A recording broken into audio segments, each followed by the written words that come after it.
stand together, we'll never fall. We can make a difference. Well, hi there, and welcome back to another episode of the All Around Growth Podcast. My name is Rob Kaiser, and I am your host.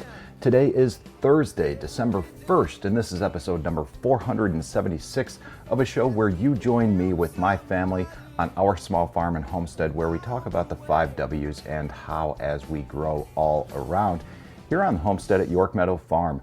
And today we are going to discuss fraternal organizations. Why, you might ask? Well, fraternal organizations can be a part of your social life. Your social life is part of a balanced life. And at least what I do and what I try to do is set goals in 7 areas of life. Those are financial, physical, personal development, family, spiritual, social, and career. We work through them in that order, looking at it from a big picture view, 3 years out. Where do we want to be 3 years from now? What can we do over the next year to make that happen? And ultimately what we can do today. So with that said, we are going to talk about fraternal organizations in general, what they are, what their objective is, the different types of organizations and where they operate, why people join them in the first place, like who joins fraternal organizations. And we're pretty much going to take a look at the 5 W's and how of fraternal organizations. Now, the easiest way to do that, like I do in many shows, is to simply search for fraternal organizations in your search engine of choice and go from there. Generally, I use pre-search, and but today, due to compromised internet capabilities at the moment here in the office, and as of recently, over the past few days, I've simply pulled this up on phone number 1 while I record on phone number 3, which the utilization of phones is something I've always done with the podcast, still do to this day, and that's a different story for a different day. But if you're interested in the way I use 3 different phones and their various applications, then let me know on social media, which you can find via the links in the show notes. And speaking of compromised internet capabilities and things like that, we're just going to gloss over show sponsors today, keep the show easy, streamlined, kind of OG style like we did back in the day. So let's just dive into the topic of fraternal organizations, shall we? I will be referencing and reading from Wikipedia, perhaps not the optimal source, but for today's talking points in the show, this will be perfectly adequate. All right. So when one searches for fraternal organizations in our search engines, right, the Wikipedia page that comes up is titled List of General Fraternities. So I will go ahead and read the introductory paragraphs here since they are brief, and then we'll, for lack of a better term, just dive into the guts of the Wikipedia page and see where that takes us, all right? Now, from the Wikipedia page, a fraternity or fraternal organization is an organized society of men associated together in an environment of companionship and brotherhood, dedicated to the intellectual, physical, and social development of its members. Service clubs, lineage societies, and secret societies are among the fraternal organizations listed here. College fraternities and sororities appear in the list of social fraternities and sororities. Okay, so from these initial paragraphs, we know at this point that fraternal organizations are generally organized groups of men associated together for various reasons, right? the development of its members, whether in an intellectual capacity, a physical capacity, or a social capacity. And those take place through service clubs, lineage societies, which I'm not really familiar with myself, and secret societies. So those three types of fraternal organizations are listed here, and there's links in this Wikipedia article to social or college fraternities and sororities, which are listed elsewhere. And then further down in the Wikipedia page, we've got fraternal organizations broken down internationally by Australia, Canada, Europe, South Africa, the United States, and then there's also references and external links. So since the majority of the audience and listener base is located here in the United States, along with myself, let's go ahead and see what the United States lists. There are multiple bullet points outlining the different fraternal organizations in the United States. So I think what I'll do is I'll just go ahead and read through those alphabetically, and there are quite a number of fraternal organizations. This is interesting. All right, here we go. In alphabetical order, we have the Afro-American Sons and Daughters, the Aid Association of Lutherans, the American Hellenic Educational Progressive Association, the American Legion, the Ancient Order of Hibernarians, the Benevolent and Protective Order of Elks, or the BPOE, the Danish Brotherhood in America, E. Clampus Vitus, the Fraternal Order of Eagles, Fraternal Order of Moai, Fraternal Order of Owls, Fraternal Order of Orioles, Honorable Order of the Blue Goose International, Improved Order of Heptasophs, Improved Order of Red Men, Independent Order of Oddfellows, or IOOF, aka Oddfellows, Grand United Order of Oddfellows Friendly Society, International Order of Alhambra, International Organization of Good Templars, or IOGT, established 1776, Junior Order of United American Mechanics, United States Junior Chamber, JCs, Knights of Columbus, Knights of Peter Claver, Knights of Pythias, Knights of the Golden Eagle, Knights of the Maccabees, Miana, or the Maali Engineers Society, or the Malayali, boy, that's a tough one to say, Malayali Engineers Association in North America. Easy for me to say.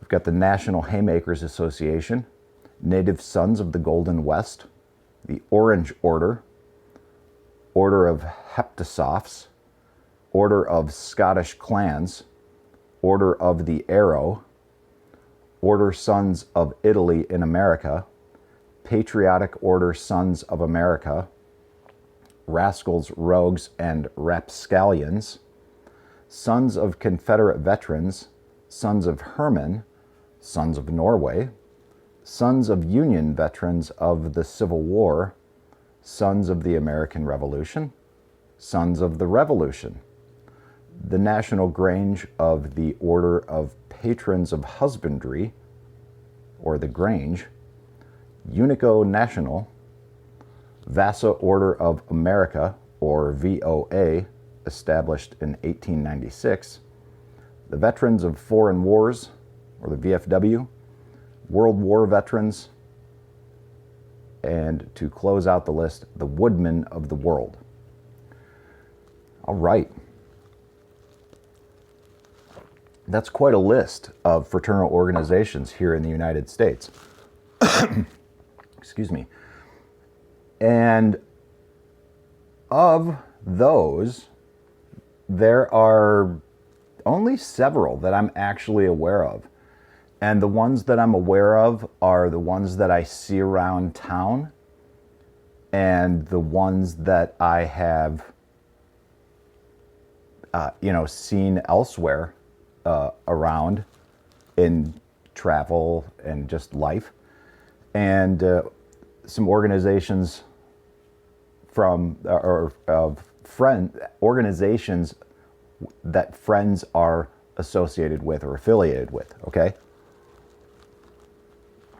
So of all of these, the ones that I'm most familiar with, again, scrolling through this list real quick, are the American Legion, the Fraternal Order of Eagles, or just the Eagles Club. The one in town has this weird name, like the Airy or something.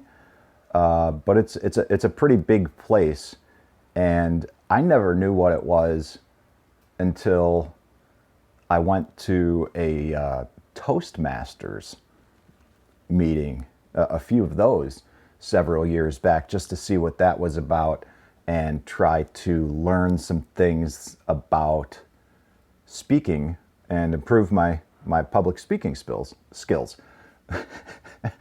So if public speaking or not even necessarily public speaking, but if you want to improve your speaking skills for whatever reason, I would consider checking out Toastmasters.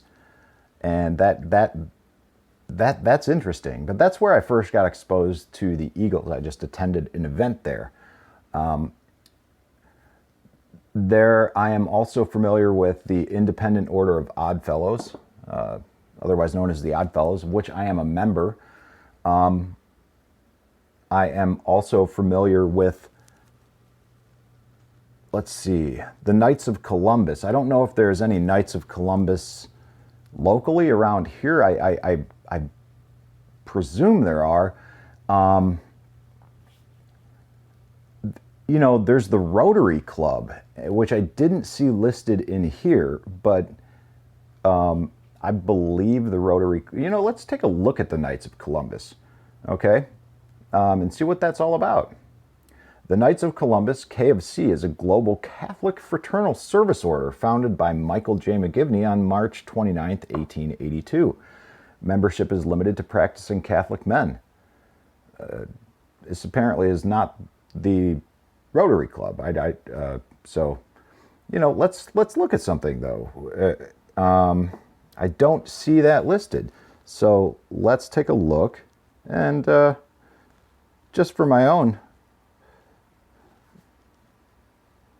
curiosity, let's take a look at the Rotary Club and see what that's all about. Rotary International. Okay. About Rotary. Let's take a look at that real quick. Who we are. Rotary is a global network of 1.4 million neighbors, friends, leaders, and problem solvers who see a world where people unite and take action to create lasting change across the globe, in our communities, and in ourselves. I'm interested in why the Rotary Club was not listed in the list of general fraternities. That's interesting to me. But anyways, the Rotary Club is another, as far as I can tell, or what I thought was a fraternal, and maybe it's not listed in the fraternal organization because it's open to membership and both men and women. But I believe that many of these fraternal organizations listed here are now also open to membership of women as well. So I don't know, I don't know what's going on, but anyways, the Rotary Club is another organization that I see around, and it's no wonder, and you've probably seen them around too. It's no wonder why we do, with over a billion members worldwide. That's That's a considerable membership. Moving on down the list, we've got the United States Junior Chamber, or the JCs, and I'm sure everybody knows someone out there who knows someone who's involved with the JCs. Moving on down the list, there's, again, the Veterans of Foreign Wars, the VFW. We all have a local VFW, or several around. There are 2 in Medina, one of which seems to be far more active than the other. And the other one may actually be like an American Legion or something like that, but I'm not really sure. But anyways, there's also the Benevolent and Protective Order of Elks, which is one that is not local, but I know some people who are members of the Elks, and I'll go ahead and read the ones that I am familiar with. I'll go ahead and read the introductory paragraph just for reference, and just so we can all learn a little bit more about the various organizations that I just mentioned that some of us may be more familiar with. And for those of you who are curious, then you can go check out the Wikipedia page on fraternal organizations, or the list of general fraternities, and read more about the ones that sounded curious to you. The Benevolent and Protective Order of Elks, BPOE, often known as the Elks Lodge or simply the Elks, is an American fraternal order founded in 1868, originally as a social club in New York City. The Elks began in 1868 as a social club for minstrel show performers called the Jolly Corks. It was established as a private club to elude New York City laws governing the opening hours of public taverns. The Elks borrowed rites and practices from Freemasonry. Okay, so, there's the American Legion. In terms of the American Legion, commonly known as the Legion, is a nonprofit organization of U.S. war veterans headquartered in Indianapolis, Indiana. It is made up of state, U.S. territory, and overseas department, and these are in turn made up of local posts. The organization was formed on March 15, 1990 in Paris, France, by 1,000 officers and men of the American Expeditionary Forces, or the AEF, and it was chartered on September 16, 1919 by the United States Congress. The Legion, the history effectively states the same thing. So that's what the American Legion is. That's what the Elks is. The Fraternal Order of Eagles, another local lodge of who I know members of, not very well, don't know anything about the organization, much like the Elks. The Fraternal Organization of Eagles is a fraternal organization that was founded on February 6, 1898 in Seattle, Washington by a group of 6 theater owners, including John Court, the first president, brothers John W. and Tim J. Considine, Harry H.L. Leavitt, who later joined the Loyal Order of Moose, Mose Goldsmith, and Arthur Williams, originally made up of those engaged in one way or another in the performing arts. The Eagles grew and claimed credit for establishing the Mother's Day holiday in the United States, as well as the impetus for social security in the United States. Their lodges are known as Aries. Okay, right. So that's what I had previously mentioned. I thought it was called the Airy, and indeed, it looks like the lodges are known as Aries. What's interesting is that some of these organizations, like the Elks, like the Eagles, were seemingly founded by some men involved in like the entertainment industry. These guys were theater owners. The Elks were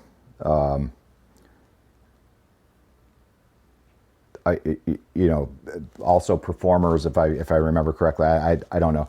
But what was interesting with regard to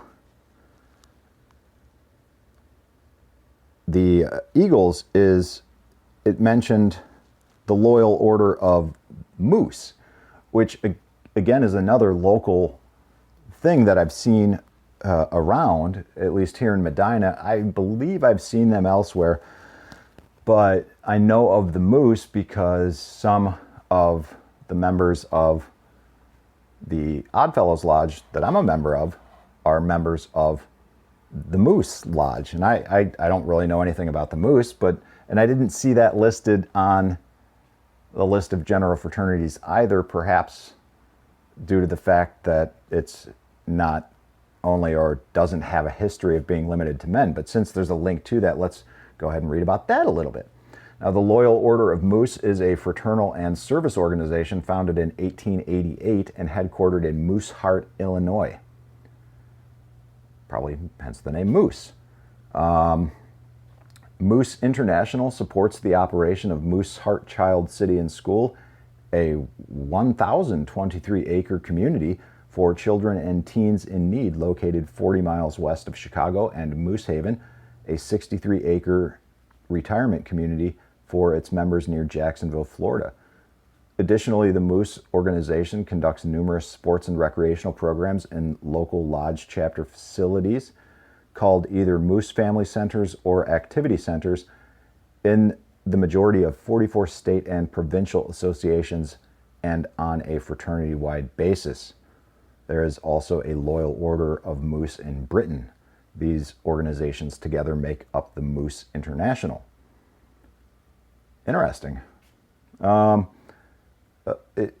based on the few pictures of a couple different lodges in, as I scroll just to read a little bit more about this, it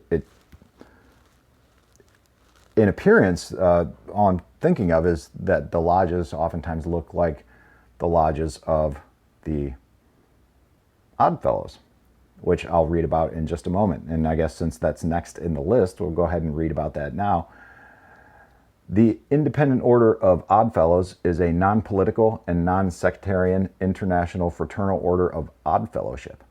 It was founded in 1819 by Thomas Wildley in Baltimore, Maryland, in the United States. Evolving from the Order of the Oddfellows, founded in England during the 18th century, the IOOF was originally chartered by the Independent Order of Oddfellows Manchester Unity in England, but has operated as an independent organization since 1842, although it maintains an interfraternal relationship with the English Order.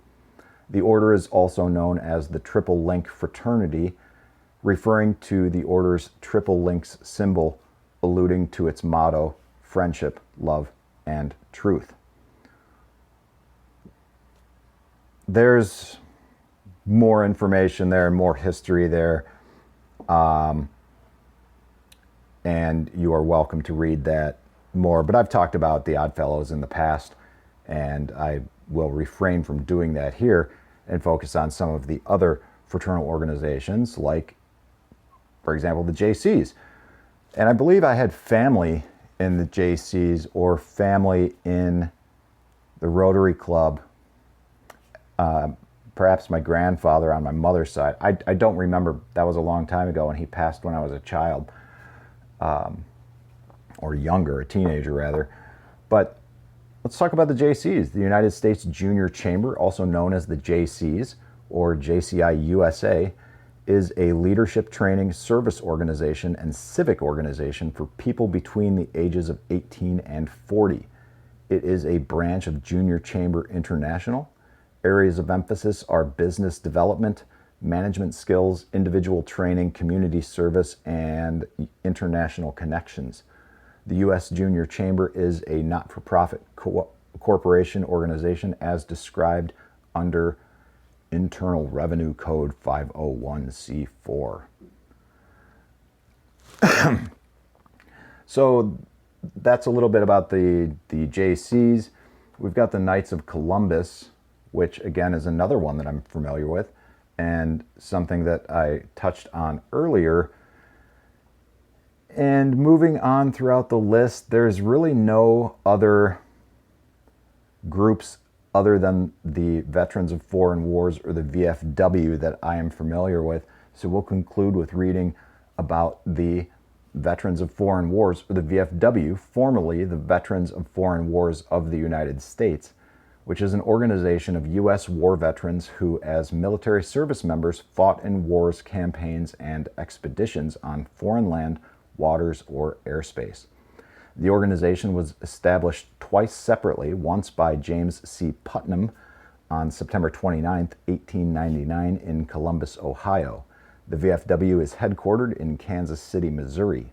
The organization was congressionally chartered in 1936 under the presidency of Franklin D. Roosevelt. All right, so there you have it, guys. There's a little bit of information on fraternal organizations and, you know, what they are and what their objective is. And, you know, like I said, Wikipedia isn't the optimal source of information on these organizations, but there's a little bit of just a snippet of information about various groups that I'm familiar with, I've heard of, I've seen around town, and chances are a snapshot of fraternal organizations that you're familiar with, you've seen around town, or perhaps know someone who actually participates in them. I think the reasons why people join them in the first place are quite clear after reading a little bit of just a brief paragraph from each one. Each group has its own specific purpose. And basically, we've got service clubs, you know, these lineage societies, which are likely tied back to, you know, just roots, history, tradition, secret societies, social groups, just different types of organizations based on whatever your interest is. So I think, you know, why people join them in the first place, that's a personal question. You know, I can only speak for myself in terms of why I joined a fraternal organization. And when I did so 3 years ago, I'm no stranger to volunteer work. I've done volunteer work in the past with Big Brothers and Big Sisters, the United Way, just community events that would be going on. I think it's good to try and give back, and but out the, you know, the Odd Fellows, some education committees and things like that with local colleges, and Big Brothers and Big Sisters were really the three primary types of volunteer work that I did. And that's my why. I think it's important to give back to the community, to be a part of the community, to be a part of something bigger than yourself. And as I got into my early 40s, the desire to engage in my community grew more, and I wanted to commit to something bigger. I wanted to be involved, you know, with something more meaningful. So I searched around locally and did some research on all of these various organizations and who they were, and as much history as I could find. And then visited a few of them to see who, who's actually involved in these things and how they respond to people that are interested.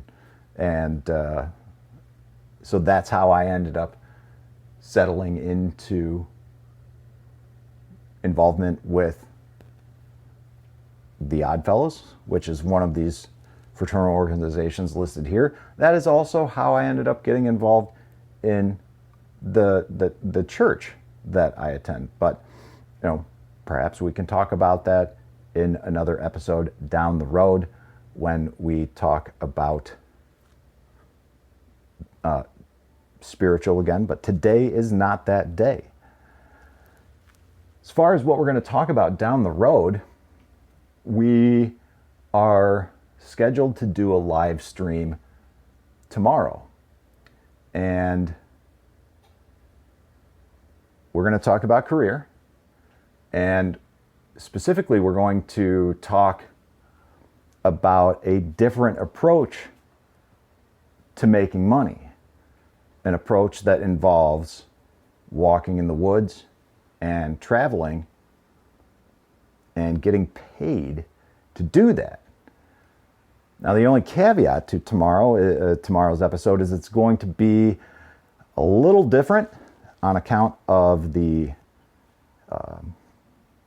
internet, the compromised internet service here in the office. So I will likely head over to the cabin and we'll just go ahead and make the best of the situation that we have. I believe there's still functioning internet over there, so there's something with regard to the connectivity and the line that has been run from the cabin to here to the to the barn and subsequently the office. So this may be the time where our temporary solution for internet here has finally run its course, and quite frankly, the temporary solution has lasted almost 5 years. So I can't say that I'm overly upset with it, but it is a minor hindrance, and it's also something that I'm not going out of my way to fix quickly. There's a lot of work that I can do on a computer that does not require internet connectivity, and I'm trying to do some of that. And moreover, in addition to just doing computer work or not doing it, it's giving me an opportunity to focus on other things that need to get done, and giving me some space and time to get away from a screen and focus on and think about myself, which, as we've talked about in the Telegram group, t.me/allaroundgrowth, it's something that I'm embracing, but at the same time, it's also something that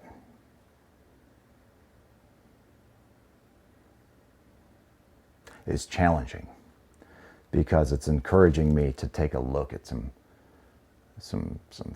things I'm doing, some things I'm not doing, and really just taking a comprehensive look and analysis at life while I approach my day-to-day in a mildly different manner. And what's surprising is that this significant change in mindset has occurred from a lack of connectivity, or at least consistent connectivity, because I'm still getting these episodes uploaded. I'm doing a lot of this from my phone, but that's difficult in the barn because it's, quite frankly, it's like a Faraday cage in here. Signal is limited, and even when I can receive signal, things are slow, but I can get the show out there. I can do this, and if need be, I can really go do things, work. If there's orders to be fulfilled, things like that, I can take my laptop over to the cabin. And that's what we're going to do for tomorrow's live stream. But, in the interim, I've realized just how much time I spend online. It's far more than I used to. And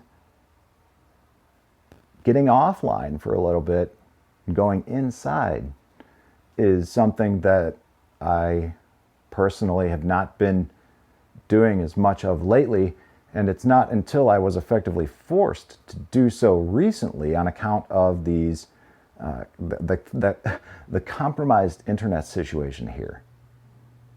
So that's an interesting observation, and just something I wanted to share with you. So we'll see how this has been going on since Tuesday afternoon, evening, and we'll see how this plays out over time, and if this is going to be a catalyst to the new internet setup that we have discussed in the past, my brother and I. So we'll see how it plays out. I'm sure you'll hear more about that in the future, but as far as today's concerned, that's all we've got.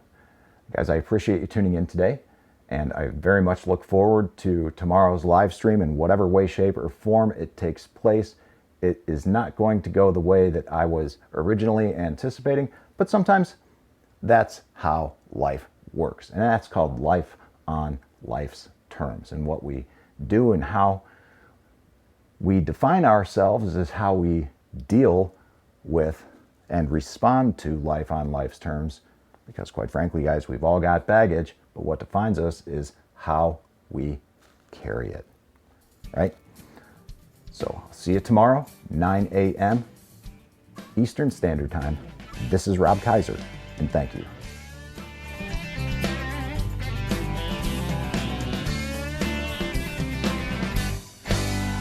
In a world of pain, what can I do?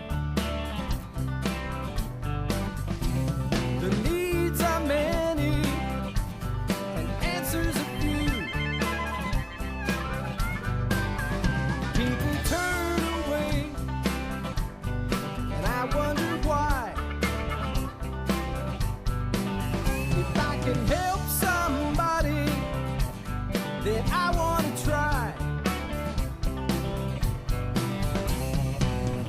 People may think that it's odd that I believe in friendship and love, and truth is always the best way to the world that may seem odd. I'm an odd fellow. I'm an odd fellow. I'm an odd fellow. If we stand together, we'll never fall. We can make a difference and answer the call. You know the times are wasting every day, and we can help somebody along the way. People may think that it's odd that I believe